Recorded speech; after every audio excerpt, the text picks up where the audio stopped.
in your reading of effects of accelerationism, is there like a clear link between what you perceive as your study of accelerationism and what these guys are calling effective accelerationism?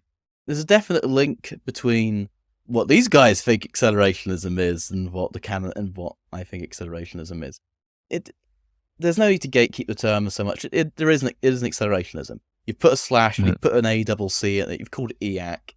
It's out there now. There's no point in, you can't put that semiotic virus back in the tube, so to speak. Hell, I've given theories of accelerationism before I even understood the temporal dynamics of it. So I'm not going to say their theory of accelerationism hasn't got a theory of time, so it's not a good one. But in terms of the tactics of accelerating, of engaging in a positive feedback loop, it is an accelerationism.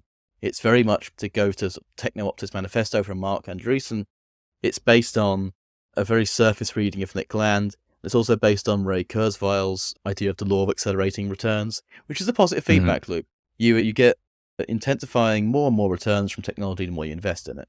It is an accelerationism, and not because it's just engaging in a positive feedback loop, but it wants to also overcome a certain obstacle, because techno-optimism or effective accelerationism declares itself, much like Musk, to have enemies who are holding it back and therefore holding humanity back, because humanity is identified with their market interests ultimately. Not to go too hermeneutics of suspicion, but they would say this, wouldn't they? Would they say anything else?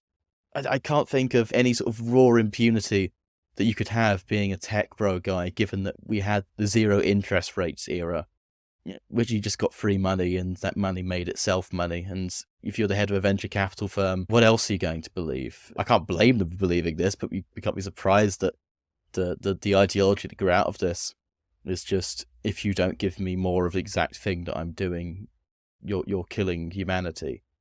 I don't want people to think I'm not giving its due here. We can go into the theory of it, but the theory itself is not very strong. We can go into the presuppositions of it, but it's surface all the way down.